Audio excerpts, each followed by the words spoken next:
एक समय की बात है। पहाड़ों के बीच बसा एक शांत सुंदर गांव था। हरी भरी वादियाँ, छोटी छोटी पगडंडियां और मिट्टी की महक से भरी हवा। इस गांव में रामू नाम का एक किसान रहता था। वह जमींदार नहीं था। उसके पास बस 2 बीघा खेत, एक पुराना बैल और एक छोटी सी मिट्टी की झोपड़ी थी। लेकिन पूरे गांव में उसकी पहचान किसी दौलत से नहीं, बल्कि उसकी ईमानदारी और सच्चाई से थी। रामू सुबह सूरज निकलते से पहले ही उड़ जाता, बैलों को चारा खिलाता, कुएं से पानी निकालता और खेत में काम पर लग जाता। उसकी मेहनत इतनी थी कि लोग कहते, अगर मेहनत की कोई तस्वीर होती तो वह रामू जैसा दिखता। लेकिन जीवन हमेशा उसकी मेहनत के मुताबिक फल नहीं देता था।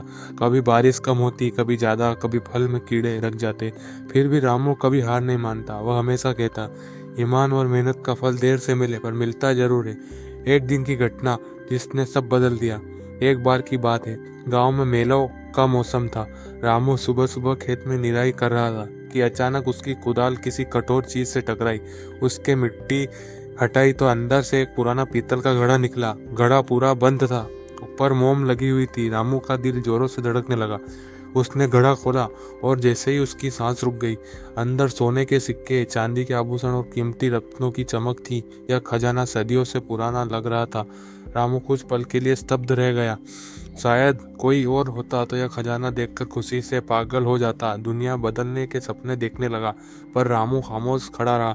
उसके मन में कई सवाल उठे। यह खजाना किसका है? क्या इसे रखना सही होगा? क्या यह ईमानदारी के खिलाफ नहीं होगा? खजाना उसके खेत में मिला था, पर उसे पता था कि यह धरती उसकी नहीं, बल्कि जमींदार ठाकुर वीरेंद्र सिंह की थी।